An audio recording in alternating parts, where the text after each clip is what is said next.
Daniel sat alone in the third row. Every seat around him had someone in it. A mum, a grandma, a couple holding hands. He was the only one sitting alone. His daughter was about to walk on that stage for the first time since they lost her mother. Daniel was holding it together. Barely. Then the woman behind him leaned forward and tapped his shoulder. "Excuse me," she whispered. "Are you Sophie's dad?" Daniel turned around, and the woman's face told him this was not a simple question. "I need to tell you something," she said, "before Sophie plays." If this story stays with you, drop a comment below and let us know where you are watching from, and please subscribe so you never miss what comes next. Daniel Reeves was not the kind of man who talked about his feelings. He was the kind of man who showed up. He showed up to every school pickup with paint still on his hands.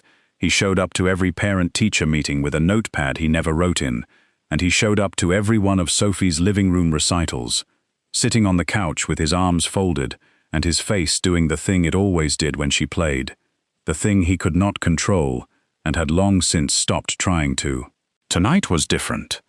Tonight was the first real performance, the one with a stage and a curtain and a printed program with Sophie's name in it. And it was the first one in 11 months without her mother in the seat beside him. He arrived 20 minutes early. The auditorium was mostly empty, just a few parents scattered near the front, talking in that easy way people talk when they come in pairs. Daniel came in alone. He walked to the third row and sat down on the left side of the two center seats. He set his jacket on the seat beside him without thinking. It was only when he reached to move it that he realized what he had done, saving a seat the way you save one for someone you are expecting. He sat with his jacket across his lap, looked at the empty seat, and did not move it back. He had something in his jacket pocket, a hair ribbon, pale yellow, with a small white bow sewn into one end. Claire used to tie it into Sophie's hair before every performance, even the living room ones. It was a ritual, the way all the best things are rituals, small and repeated, and full of meaning nobody ever says out loud. Sophie had pressed it into his palm that morning at the kitchen table, without explanation, and gone back to eating her cereal. He had understood completely. He closed his fingers around it now, and felt the small, familiar weight of it, and looked at the curtain, and waited. The auditorium filled up around him gradually then, all at once. Families poured in through the double doors, grandparents moving slowly with programs in hand, younger siblings running ahead and being quietly corralled back. Every seat filled except the one beside Daniel, an absence so obvious it felt almost deliberate.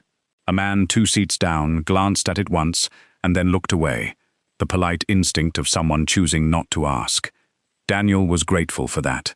He was not sure he had an answer that fit inside a conversation. The program slipped from his knee and landed face up on the floor. The man to his right picked it up and handed it back with a small nod, his eyes catching Sophie's name listed under the third performance. "Is that your daughter?" he asked, meaning it kindly. Daniel nodded. "She must be so excited," the man said, turning back to his own family. Daniel looked back at the curtain and said nothing further, because the true answer lived just underneath the surface of the evening and was not the kind of thing you handed to a stranger with a nod in the third row of a school auditorium. The lights dropped. The curtain shifted at the edges, and the audience went a little quieter, without being asked. Daniel straightened in his seat, put both hands on his knees, and breathed carefully. The children came out one at a time, from the left side of the stage, in a small, neat line. He counted them without meaning to, the way you count things when your mind needs something to hold.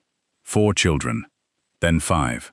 Then Sophie stepped into the light, her pale yellow ribbon in her hair, and Daniel felt the ribbon in his pocket, and understood that she had given it to him to hold, because she had found another one, because she had known she would need one, and she had known he would need one too, and that understanding hit him somewhere below the ribs. Sophie walked to the piano bench and sat down. She looked out at the audience, not at the crowd, but at the third row, at the empty seat beside her father, just for one breath, and then she looked at Daniel, and the look on her face, was the most complicated thing he had ever seen on a 9-year-old, equal parts steady and heartbroken and proud. He pressed his lips together and held the ribbon and held on. He was still holding on when the woman directly behind him leaned forward and touched his shoulder. "Excuse me," she said softly. "Are you Sophie's dad?" Daniel turned. The woman's eyes were full, and her hands were trembling slightly around her folded program, and her face told him with quiet certainty that this was not a simple question. "I need to tell you something," she said, "before she plays." Daniel turned in his seat, as carefully as he could, not wanting to make noise, not wanting to pull his eyes from Sophie for longer than a moment. The woman behind him was older, maybe mid-60s, silver hair with reading glasses pushed up into it, a program folded neatly in her lap. She did not look like someone causing trouble. She looked like someone who had been carrying something for a long time and had finally decided tonight was the night to put it down. On the stage, Sophie was still sitting at the piano with her hands in her lap, waiting for the signal from the music teacher at the side of the room. Daniel had maybe 30 seconds. "What is it?" he said quietly. The woman leaned forward. "My name is Ruth," she said. "I was a piano teacher for 31 years. I taught your wife, Claire, from when she was 9 until she left for college. 7 years. Daniel felt something shift in the room, or maybe just inside him, the particular sensation of the present and the past arriving in the same place at the same time. He looked at this woman and understood that she was not a stranger at all. She was someone who had known Claire before he had, who had sat beside a 9-year-old version of the woman he married and taught her how to do the thing his daughter was about to do right now. He turned back to the stage because Sophie was straightening on the bench.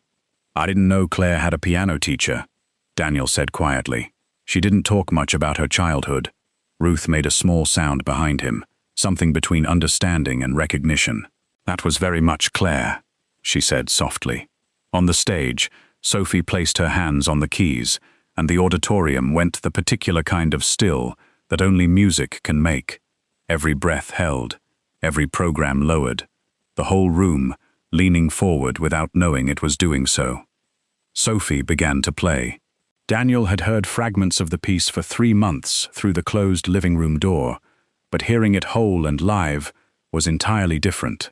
It was slow at first, careful, the notes feeling their way forward. Then it opened into something larger and searching, and Daniel realized with a start that he did not recognize it at all. He had assumed it was an assignment, something from a book, but this moved the way Sophie moved when she was working through something difficult, in circles, returning to the same place from different directions. "Did the music teacher give her this piece?" he said quietly over his shoulder. Ruth's answer came back soft and certain. "No," she said. "Sophie wrote it herself." Daniel sat very still. His daughter was 9 years old, and she had written this, had spent 3 months at the upright piano in the corner, working through something she never once mentioned, the same way her mother never said anything until it was finished and ready. The music moved through the room, and Daniel held the ribbon in his pocket and felt the particular weight of raising a child alone, all the growing that happens behind closed doors, while you are on the other side paying bills and making lunches and holding yourself together. Behind him, Ruth simply listened, the way someone listens when they have heard this before, in a different room, in a different time. Then Sophie paused, one breath, one suspended moment with her hands hovering just above the keys. Then she continued. It lasted no more than 2 seconds, and yet it changed the shape of everything around it. Ruth leaned forward. "Claire used to do that," she whispered. In the middle of a piece, when she reached something that felt important, she would stop and listen for what was supposed to come next. "I never taught her that. She just did it." Daniel kept his eyes on his daughter and said nothing, because there was nothing to say that the music was not already saying better. When Sophie lifted her hands, the room held its quiet for 1 full second before the applause began, the kind of silence that is its own tribute. Daniel clapped with everyone else and did not bother with his face. Then Ruth reached over the back of his seat and placed a folded piece of paper in his hand. It was old, the fold lines soft with age. "Claire brought this to me 6 months before she passed," Ruth said. "She didn't tell me she was sick. She just said to hold it until the right moment. She said I would know when." Daniel looked down at the paper in his paint-stained hand and did not open it. If you have ever held something a loved one left behind for the right moment, drop a comment below. We are not here to judge. We are simply here together. Daniel sat with the folded paper in his hand, while the next child walked onto the stage, a small boy in a red bow tie, who bowed twice before sitting at the piano. The auditorium settled, and the boy began to play something bright and uncomplicated, and Daniel heard none of it. He was looking at the paper in his lap. The fold lines were soft, the way paper gets when it has been opened and refolded many times, handled like something a person is not ready to let go of. Claire had brought this to Ruth 6 months before she passed, which meant she had known something was coming and had made arrangements for a future she was not planning to be in, the same quiet, practical way she always did things, without asking anyone if it was okay. "When did you know she was sick?" Daniel said, without turning around. Ruth was quiet for a moment. "I didn't," she said. "Not until after. We talked for about an hour. She seemed glad I had retired, though I didn't understand why until later." Daniel pressed his thumb along the fold of the paper. "What did you talk about for an hour?" he asked. Ruth chose her words carefully. "About music mostly," she said. "About what it does to children when they learn it young. How it gives them somewhere to put things they cannot say." She talked about Sophie, how she played by ear before anyone taught her, how she would just sit at the piano and find things. Ruth paused. She said Sophie reminded her of herself at that age. She said it with a smile, but also with something that looked like relief. The boy in the red bow tie took his double bow, and the room applauded warmly. Daniel clapped without awareness of doing it. A girl with a violin was being introduced at the front, and the particular sound of a string instrument being tuned filled the space before the music began. "She left it with you for Sophie," Daniel said. Not a question. Ruth made a small sound of agreement. She said to give it after her first real performance. Not before. She was very specific about that. Daniel thought about Claire being very specific. She had always been very specific. 6 steps ahead, planned for contingencies that had not happened yet, always knowing which moments were the ones that mattered. "Have you read it?" Daniel asked. Ruth was quiet long enough that he turned to look at her. She shook her head once. "It's sealed," she said. "It was sealed when she gave it to me, and I never opened it." "It wasn't mine to read." Daniel looked back at the paper. It was not sealed now. The flap was tucked rather than glued, the kind of closure that holds without locking, that says, "I trust whoever opens this next." He ran his thumb along the edge and felt the resistance of paper waiting for permission. He did not open it. He was not ready yet, and he had learned a long time ago that not ready and never were two entirely different things. The girl with the violin played something that moved through the warm air, like light through water, and Daniel sat in the 3rd row and thought about the 11 months since Claire died. The ordinary hours inside them, mornings getting Sophie dressed and fed, evenings at the kitchen table, nights sitting in the car in the driveway for 10 minutes before going inside, because sometimes 10 minutes in the car was the only quiet that existed anywhere. He had not known, in any of those hours, that Sophie was writing a piece of music. He had not known a woman named Ruth was sitting somewhere in this city, holding a letter Claire had left behind. He had not known the empty seat beside him at this recital was the beginning of something, rather than only the absence of something. Sophie reappeared at the side of the stage, with the other children waiting for the second half. She scanned the audience until she found her father and gave him the small private wave she had been giving him since she was 4, 3 fingers only, barely above her shoulder, the wave that meant, "I see you, and I know you are there." Daniel gave it back the same way. Behind him, Ruth said quietly, "She has Claire's hands." Daniel closed his eyes for just a moment. "I know," he said. I tell her that every time she plays." He opened the letter. The handwriting was Claire's, unhurried and tilted slightly right. The handwriting of someone who always wrote like they had something important to say, and enough time to say it. He read the first line once, then again more slowly, and then sat with it, the way you sit with something that changes the size of the room around you. When he finally looked up, he turned to show Ruth the first line, to say something, anything at all. But the seat behind him was empty. Ruth was gone. All that remained was her neatly folded program on the seat where she had been, and the letter in Daniel's hands, and the first line that he would not stop hearing for the rest of his life.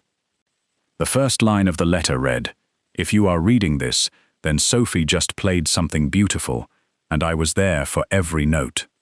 Daniel sat in the third row, with the second half of the recital, beginning somewhere at the front of the room, and he read those words 3 times before he trusted himself to go further.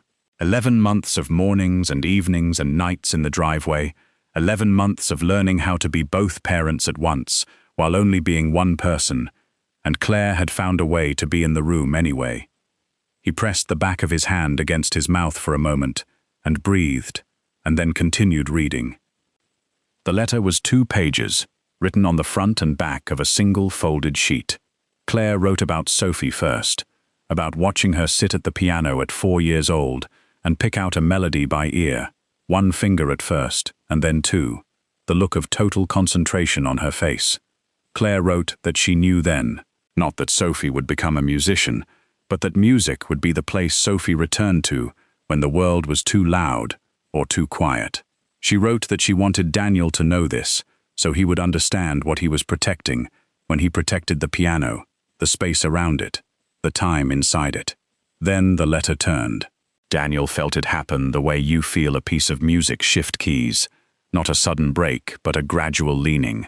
Claire wrote about Ruth, about going to find her not because she needed lessons, but because Ruth had known her longest as someone who made things, and she had needed an hour of being that version of herself. Then she wrote 1 sentence that made Daniel stop completely. "I told Ruth that if she ever found herself sitting behind a man, alone in the 3rd row, at a school recital, to tap him on the shoulder, because that would be you, and you were going to need someone sitting behind you." Daniel lowered the letter and looked at the empty seat where Ruth had been. Claire had arranged this, not the performance or Ruth's presence in the city, but this, the tap on the shoulder. She had told Ruth what to look for, and trusted the rest would find its way. He thought about Claire sitting across from Ruth 6 months before she died, thinking 6 steps ahead, planning for a contingency she hoped would never come, and knew probably would. And the love inside that planning was so large and so quiet that he had to look at the ceiling for a moment before he could go back to the page.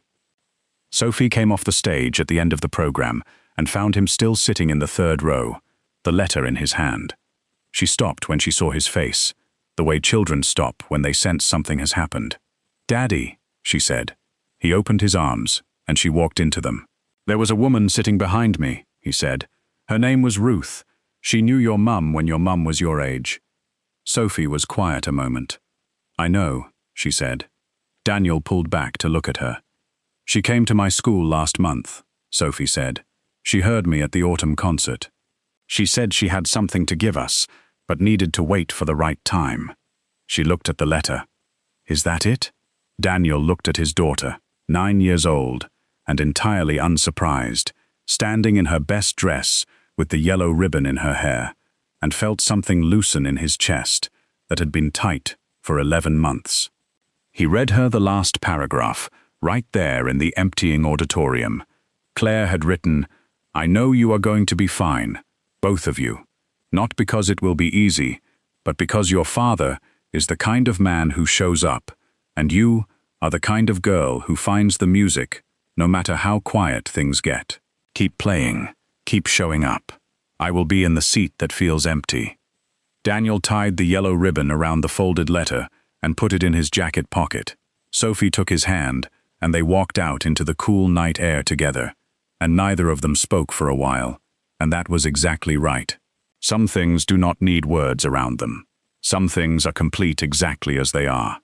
If this story moved you the way it moved us, subscribe and stay close, because there are more of these waiting, and every single one of them is true in the way that matters most.